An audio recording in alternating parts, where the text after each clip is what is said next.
인도하시는 방법은 단 한 가지입니다. 그게 바로 언약입니다. 변함없이 하나님의 말씀 안에서 우리의 인생을 인도하십니다. 그러던 중에 우리도 모르게 하나님께서 우리의 인생을 인도해 가십니다. 여러분 잠깐 여쭤보겠습니다. 오늘 아침에 일어나시자마자 여러분 어떤 생각 듭니까? 뭘 할까가 아니죠. 이 자리에 오신 여러분들은 아침에 눈 뜨시면요 그냥 오시는 거예요. 근데 왜 그냥 오실까요? 하나님이 평생에 일어나서 기도하도록 여러분 인생을 붙잡고 계십니다. 근데 일어나자마자 내가 갈까? 말까? 뭐 할까? 이미 늦어요. 초대교회 사람들이 순교를 했습니다. 내가 한번 죽어볼까? 내가 믿음 고백해볼까? 늦는다니까요. 여러분 1초도 안 돼요. 1초의 망설임 없이 바로 고백됩니다. 그걸 보고 뭐라고 하냐? 신앙이라고 합니다. 신앙생활은요, 그래 내가 이렇게 하면 저 사람이 저렇게 생각할까? 내가 이렇게 기도하면 이렇게 응답받겠지? 그런 뇌 구조가 없습니다. 하나님이 은혜를 전적으로 주시니까요 다른 거 생각지도 않아요. 마태복음 6장입니다. 중언 부언 하지 마라. 무슨 말이죠? 어제는 이 기도했다가 오늘은 저 기도했다가, 그게 아니라는 거죠. 하나님께서 우리의 마음을 붙잡고 계시는데요 단 한 가지 기도 제목밖에 없답니다. 마태복음 6장 33절. 너희는 먼저 그의 나라와 그의 의를 구하라. 그리하면 이 모든 것을 너에게 더하시리라. 그래서 골방에서 기도해도 된다고 합니다. 누가 들으시냐 기도를? 하나님이 들으신다고요. 근데 내가 기도하는 걸 나팔을 불면서 내가 이렇게 기도하고 있고 이미 사람들이 다 그 기도를 들었기 때문에 그 사람은 처음부터 그것을 의도하고 계획했기 때문에 이미 네 응답은 그거다. 예수님께서 말씀하십니다. 여러분 우리의 응답은 뭘까요? 변함없이 하나님과 함께하는 겁니다. 우리가 자나깨나 하나님의 은혜 가운데 살지 않습니까? 그 은혜로 인도받습니다. 예배 오는데요 너무 기쁘고 감사한 거예요. 하나님 오늘도 일어나게 해주셔서 감사합니다. 예, 목사니까 당연히 일어나야죠. 그런데요 내 몸도 주체할 수 없을 때가 있습니다. 여러분 몸도 주체할 수 없을 때, 여러분 몸만 주체할 수 없습니까? 마음도 주체할 수 없습니다. 여러분 그런데요 오늘 이 말씀 꼭 기억하시고 가시기 바랍니다.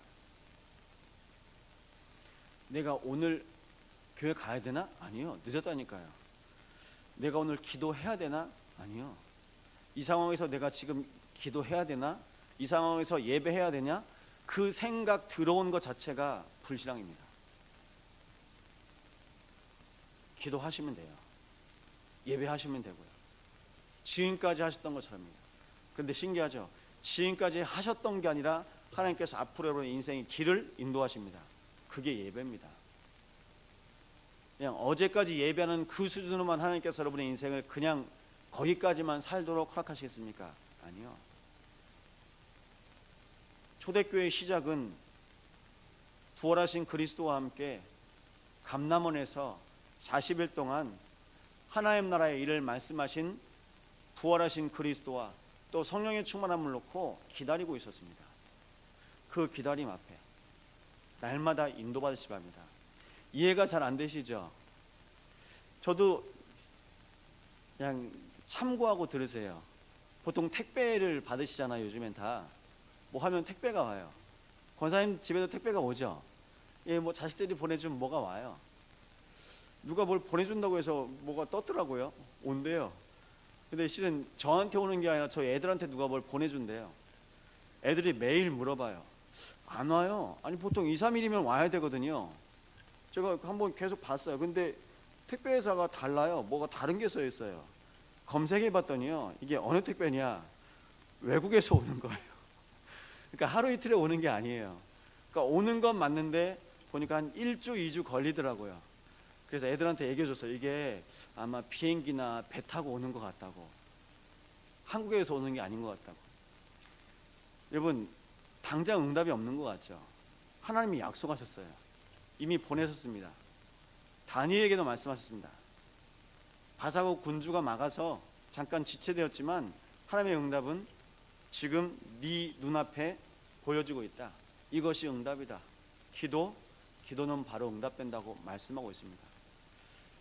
여러분, 기도는 바로 응답됩니다. 그런데요, 우리가 바로 기도할 수 없다면 진 거죠.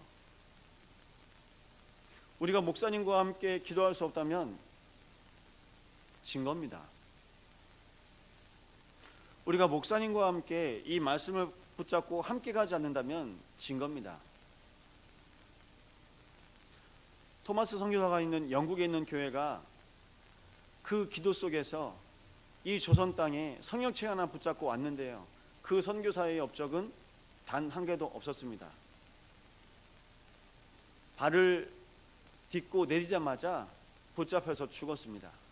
그런데요, 그 응답이 시간에 걸쳐서 하나님께서 응답을 주시는데요, 아니 성경책 하나 전해줬는데 성경책 찢어가지고 벽에 벽지로 발라준 그 집이 나중에 그분이 장로가 되고 나중에 목사가 되었습니다. 이게 무슨 일입니까? 아무도 몰라요. 근데 하나님만 아세요. 여러분, 이 교회가 어떻게 되겠습니까?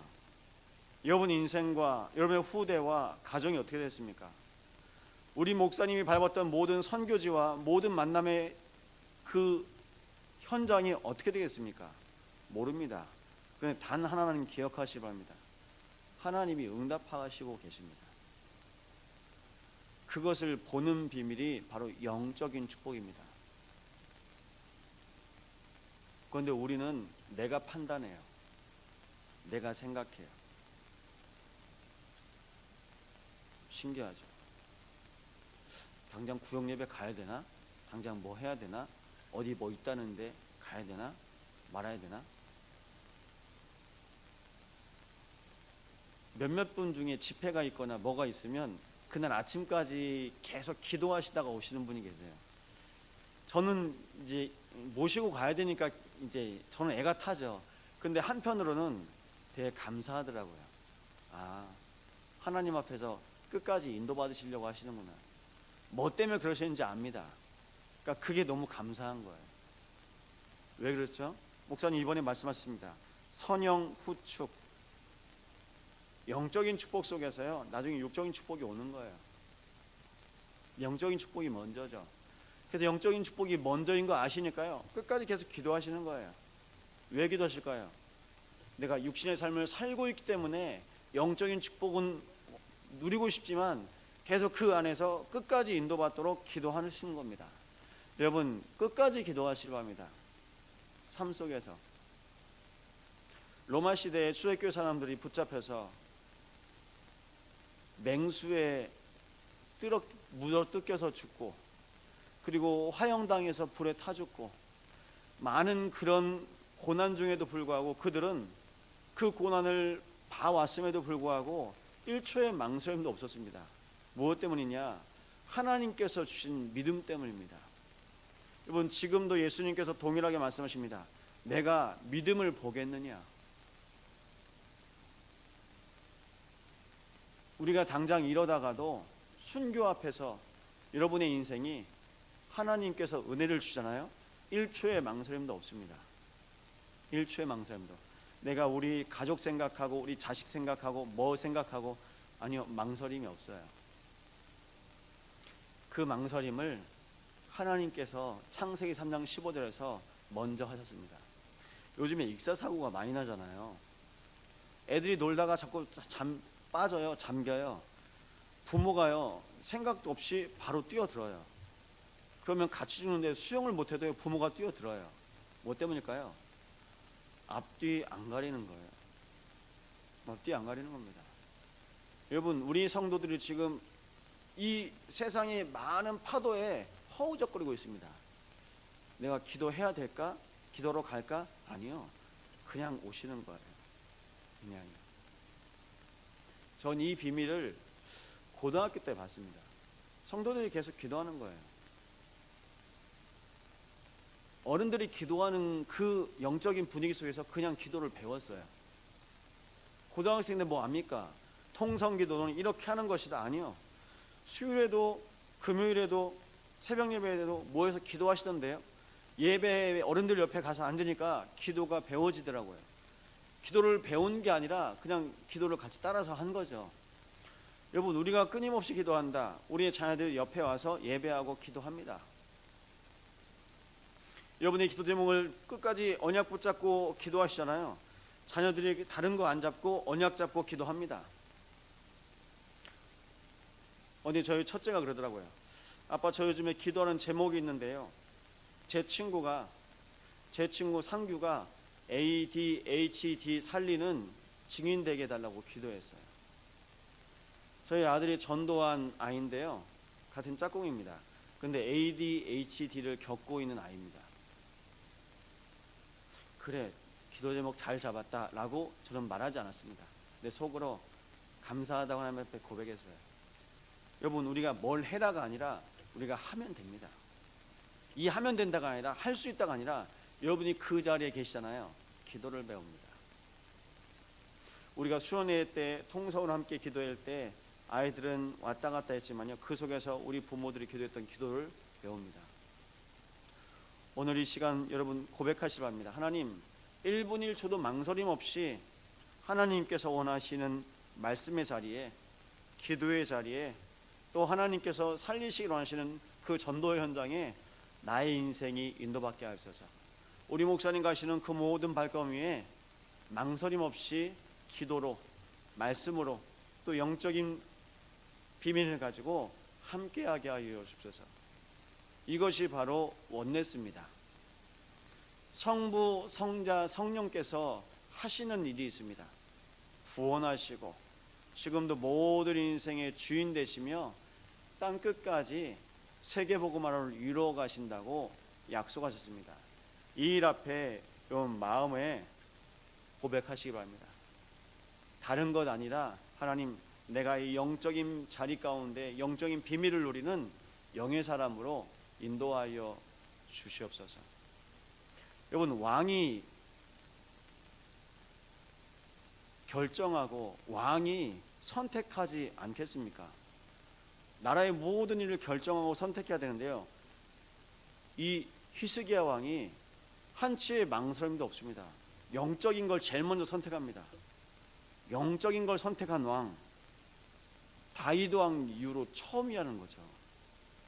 하나님이 놀라세요. 내가 너를 왕으로 세웠지만 네가 이 정도까지일 줄이야. 하나님이 은혜를 베푸시는데 어떻게 해요? 유월절에 은혜를 베푸십니다. 히스기야가 열심히 해서요, 하나님이 은혜를 주시니까 그 시대에 유월절이 다시 옵니다. 그 시대에 하나님의 음성이 들려지는 그 영적인 시대가 다시 도래합니다. 제사장들에게 성령의 충만함이 임합니다. 이게 우연일까요? 하나님께서 그 시간표에 그 왕에게, 그 나라에게, 그 제사장에게, 그 장소에 역사하신 겁니다. 여러분, 하나님께서 지금도 그 시대를 원하십니다. 우리 목사님에게 성령의 충만함이 임하는 제사장으로, 여러분의 각 산업의 현장과 우리 장로님들의 모든 발걸음 위에 지역 살리는, 믿음을 고백하는 각 모든 가문과 지파의 왕으로 하나님께서 우리의 인생을 인도해 가십니다. 오늘 이 말씀을 통해서 승리하시기 바랍니다. 여러분이 아시는 것처럼 히스기야가 또 돌아갑니다. 하지만 이 순간을 하나님은 또 기억하시고 기다리고 계십니다. 여러분, 이 영적인 비밀과 이 영적인 현장을 마음에 간직하시면서 하나님, 히스기야의 때에 허락하신 그 은혜와 그 유월절을 하나님 지금 허락하여 주시옵소서. 그 율법 안에 우리의 인생이 거하게 하사 여호와 율법으로 나와 우리 온 교회가 하나님의 은혜 가운데 인도받게 하여 주옵소서. 이 언약을 붙잡고 기도하시는 여러분을 통하여서 하나님께서 그 시대를 다시 이루어 가실 줄 믿습니다. 기도하시겠습니다. 모든 것을 하시는 하나님께서 오늘 여러분에게 말씀을 주시고 함께 목사님의 발걸음에 동행할 수 있도록 기도하게 하시며 여러분에게 세계복음화를 가슴에 품게 하셨습니다. 이 언약 붙잡고 하나님의 계획 속에 인도받는 복된 하루 되게 해달라고 합심으로 기도하시겠습니다.